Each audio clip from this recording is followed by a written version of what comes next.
In the third year of my hopeless crush on Julian Hayes, he got truth in a game of truth or dare. Someone asked him his type. Smart, he said. Naturally, my name surfaced. He tightened his grip on his red Solo cup and sneered. I'd have to be completely insane to like her. I froze in the doorway, then quietly turned and left. The rain soaked me as I walked home, and I ended up burning with a high fever. When I woke, I wasn't in my own room. Two little boys stood by the bed, wide-eyed and blinking at me like I was some stranger. Who are you? I asked cautiously. Enough. Julian Hayes appeared in the doorway, sharp in a tailored suit. You can play games with me, but now you're acting like you don't even know your own sons? My mind went blank. Julian Hayes, my husband, and these children? I had just graduated high school. Sons were impossible. This has to be a nightmare, I muttered, sinking back into the covers, desperate to wake up. Julian grabbed my arm, dragging me upright. His voice was tight. Clara, what's going on now? I rubbed the sore spot on my wrist. Even in a dream, his grip was rough. I muttered, jerk, under my breath. This wasn't some polite version of him in my imagination.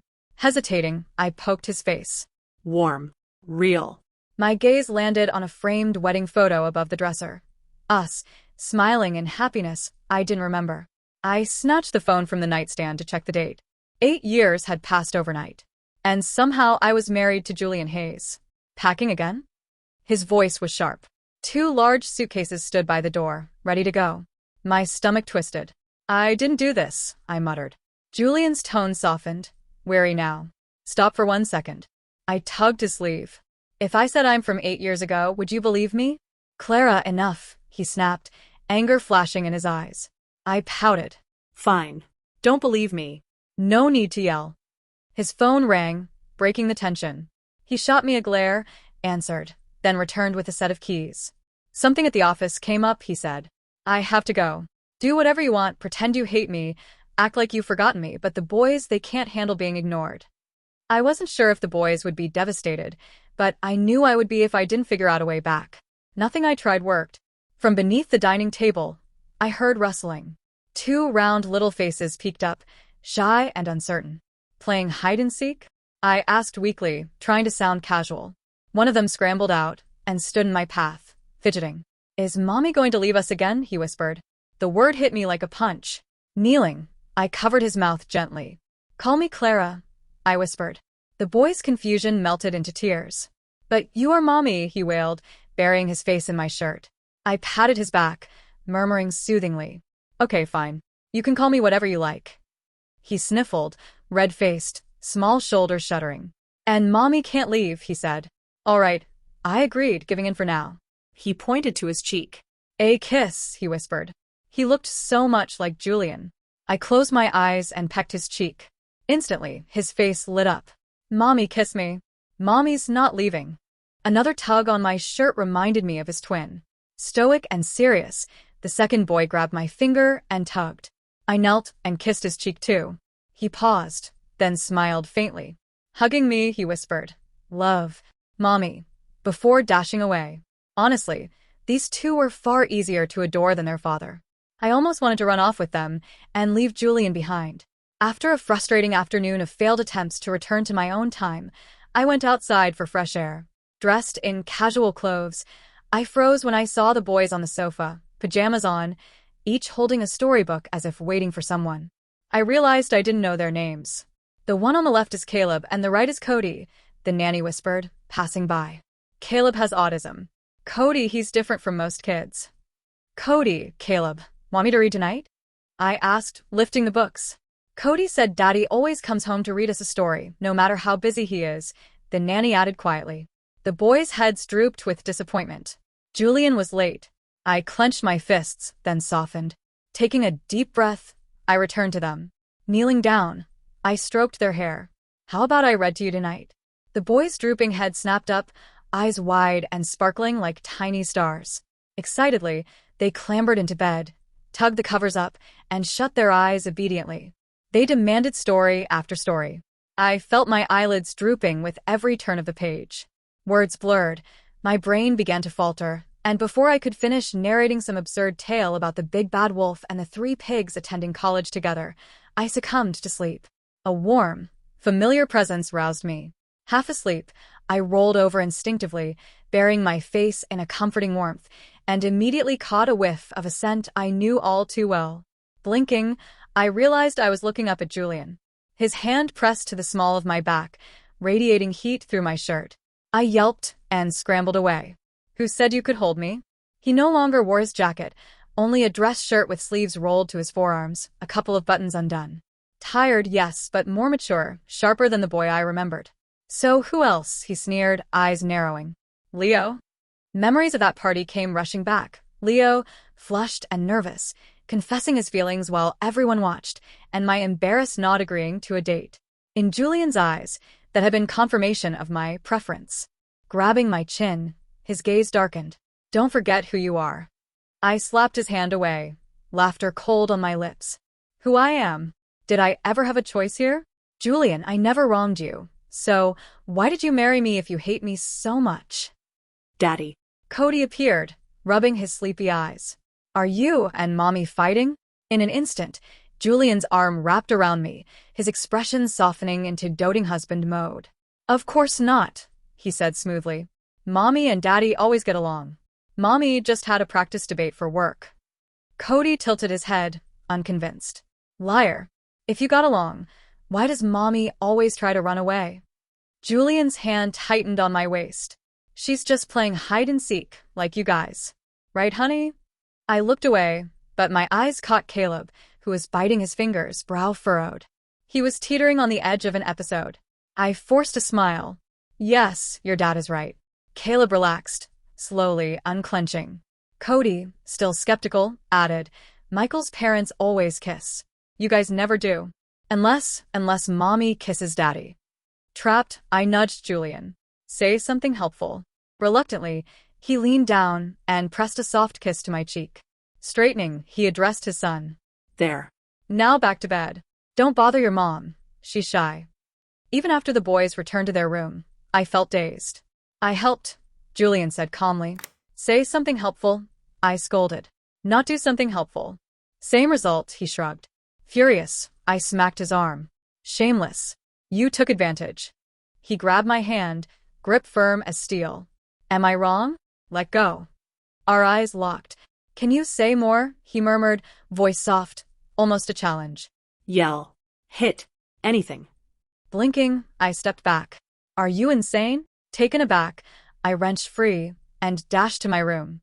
The next morning at breakfast, Julian had dark circles under his eyes, glancing at me repeatedly. When the boys went to grab their backpacks, he spoke, tone tinged with complaint. You need to let me back in the bedroom tonight. I can't sleep in the guest room. Fine, I replied. I'll switch. His expression darkened. Clara, what's that supposed to mean? Just taking advantage. If that's what you want to call it. I met his glare. He didn't finish breakfast, storming off to meet the boys. Hand in hand with them, he shot me a final, icy glance. We want Mommy to take us, Cody said quietly. Mommy, take us, Caleb echoed. Julian's face fell again, eyes full of frustration. At the preschool entrance, the boys proudly introduced me to everyone in sight. This is my mommy. My mommy brought me to school today. My mommy read me a story last night. Seeing their beaming little faces tugged at my heart. Julian had done well raising them. Caleb's autism hadn't worsened, and Cody remained sweet and innocent. Inside, they eagerly shared snacks with classmates. I smiled, ready to leave, when a sharp, mocking voice cut through the air. We don't eat stuff from weirdos. Go away. Caleb froze, his hand still holding a bag of goldfish crackers. I'm not weird, he said softly. Cody stepped in front of him, glare fixed. Don't talk about my brother. You're the weird one. A large, stern-looking woman scowled. Brats without a mother to teach manners. How dare you speak to an adult like that? Adults who speak like that don't deserve respect, I said, pushing through the small crowd, ruffling my boy's hair. Cody, can you take Caleb to class? He nodded and led his brother away. I rolled up my sleeves and faced the woman. You have two options, apologize to my son or... Her laughter died when I slapped her cheek. You lunatic. You hit me. I didn't know who her husband was, but I called Julian anyway. Honey, can you come pick me up from the station? Finally, a figure appeared at the station door. Both the woman and I craned our necks.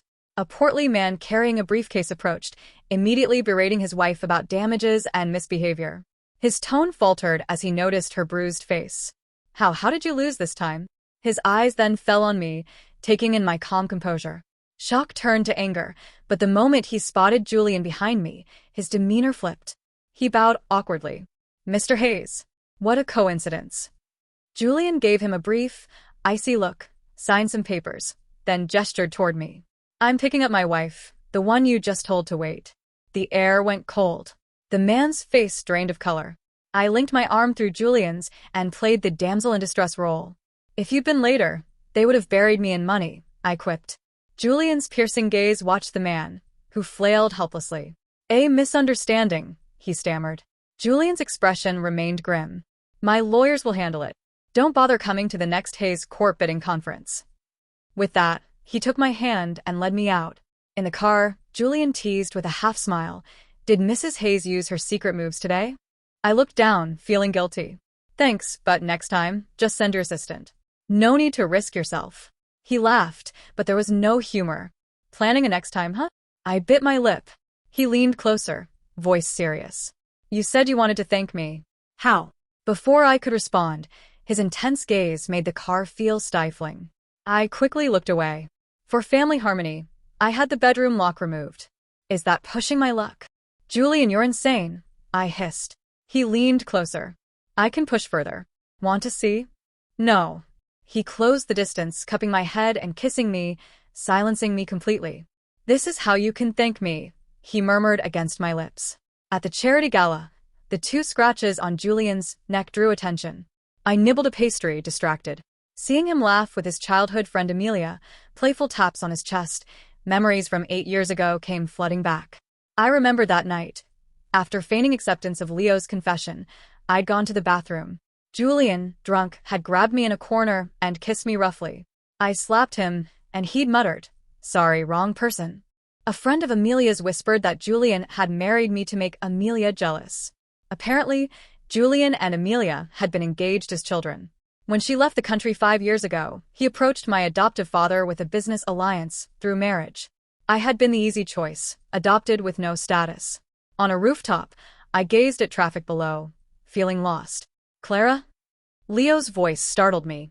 Time had barely changed him. He seemed confident, married with a daughter. My phone buzzed. Messages from Cody made my eyes water. Mommy, when are you coming home? I was really good at school today. I ate 2 bowls of rice. Caleb only ate 1. I want Mommy to read me a story. Leo showed me photos of his daughter, joking about arranging a future marriage between our kids. As it got dark, I stumbled on my leg. Leo caught me just as Julian's furious voice cut through. Why did you punch Leo? I demanded as Julian dragged me into the car. Feeling sorry for him, he shot back. What? He's married. So? Married men should know boundaries.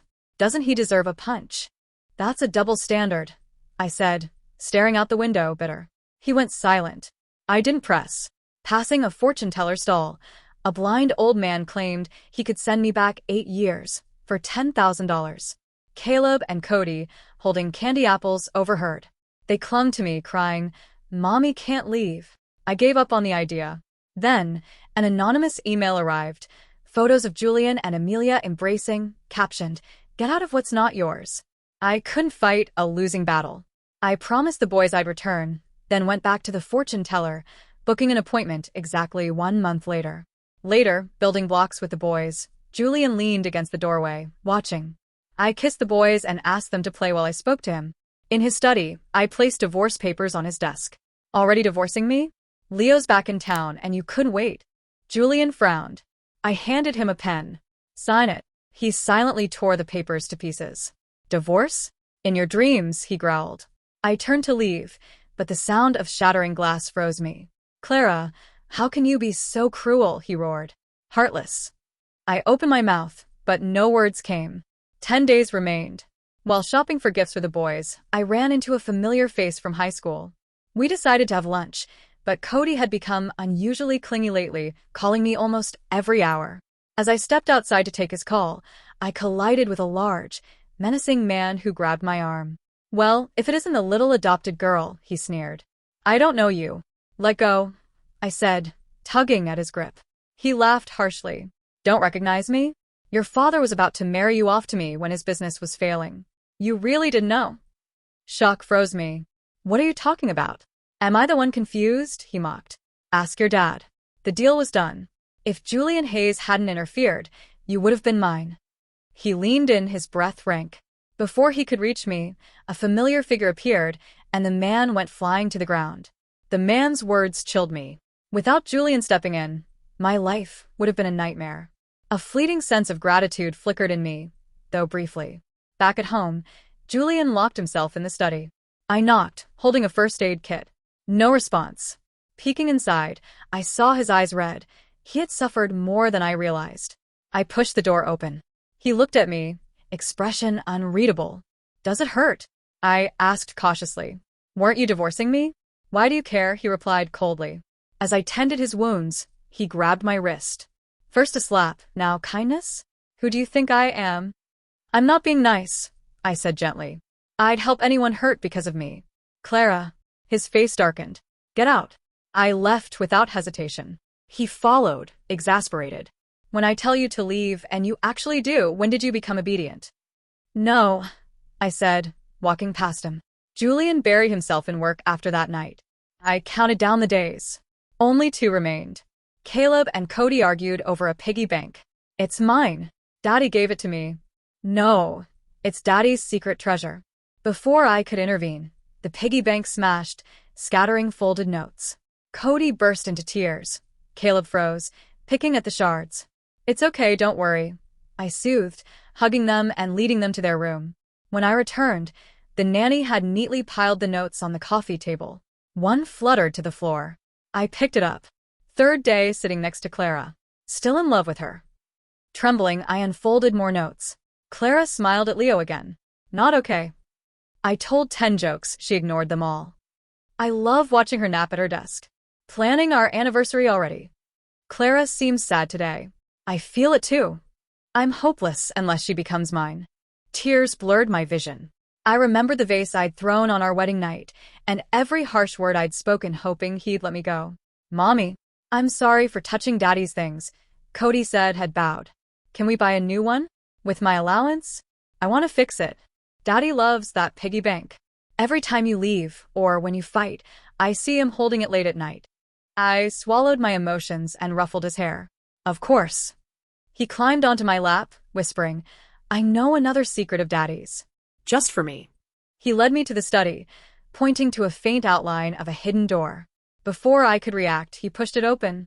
Inside, dozens of photos of me lined the walls from high school to now, capturing every moment. I froze, overwhelmed by the love and attention. I stepped back and shakily called Julian. I needed to hear it from him. When I learned Julian had been hospitalized with a bleeding ulcer, fear gripped me. I rushed to the hospital, only to encounter Amelia leaving his room. The doctor says he'll be fine, she said, expression unreadable. I heard about your divorce plans.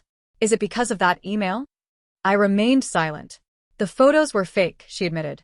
I spread the rumors. I'm sorry for my games. Please don't give up on him. I lingered outside Julian's hospital room, pacing nervously.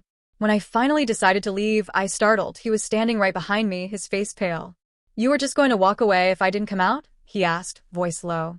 It's freezing, and you don't even have a coat. He took my hand. The warmth from his touch cut through the cold. Inside the room, he looked at me expectantly. Anything to say? He asked. Caleb and Cody miss you, I replied softly. And you, he pressed after a moment. I avoided his gaze and opened the thermos I'd brought. Your assistant mentioned you've barely been eating. From behind, he wrapped me in a tight embrace. Don't push me away, okay? Don't leave me, please. A sudden heat and dampness on my neck caught me off guard. I'd never seen Julian so vulnerable. Before I could respond, a voice echoed in my mind. Time to return. Everything froze. Don't I have one more day? I asked. Close enough. Let's go. In that final moment, I cupped Julian's face, kissed him, and whispered, if you can find me, I'll say yes. Then the world shifted, and I was back in the past. This time, I didn't run after Julian kissed me and called it a mistake. I overheard his conversation with Amelia. Don't waste your time on me. I care for someone else, only her. Who? Clara. She's just adopted. Your parents will never approve. As long as she's willing, I'll handle it. After Amelia stormed off, Julian saw me. Who said I'd have to be insane to like you? I asked. I did, he admitted quietly. Seeing you with Leo, still unable to stop liking you. Insanity seemed the only explanation. I stepped closer. So, is that a confession? I teased. Because I accept. His expression darkened. What? Is this charity? You want me on the side? Forget it. I smiled. Okay, no pressure. I turned to leave, but he caught my wrist. Mondays, Wednesdays, Fridays, and Sundays. I get one extra day than him. I shook my head. Fine. Mondays, Wednesdays, Fridays. That's my final offer, he said, eyes closed, voice strained. I wrapped my arms around him. How about every day? Stunned, he listened as I whispered. I never said yes to Leo. The one I've always liked is you, Julian Hayes. He smiled, truly smiled, and kissed me, warm and breathtaking, a stark contrast to his usual coldness. The next morning, the doorbell rang incessantly. Half asleep, I stumbled to open it. Standing there were Julian and the twins. Mommy, they shouted in unison. After the third knock, Julian's impatient voice cut through. Are you done? Can we come in now? I stepped aside, letting them in. Before I could ask how they'd found me, Julian approached with a metal chain. What are you doing? I asked nervously. He tilted his head, a playful glint in his eyes. You've been a very bad girl. I don't want to, but... Panicking, I threw my arms around him. The chain clattered harmlessly to the floor. Later, lying exhausted on the sofa, we realized the boys were missing. We found them in my walk-in closet, sitting across from each other, each holding one end of the chain, examining it seriously. Cody, what's this for? Caleb asked. I don't know, Cody admitted. Daddy said with this, Mommy can't run away. I want one so Maya can't run for me at recess. I elbowed Julian playfully. This is your fault. He laughed, tightening his arms around me. I'll make it up to you tonight, he whispered.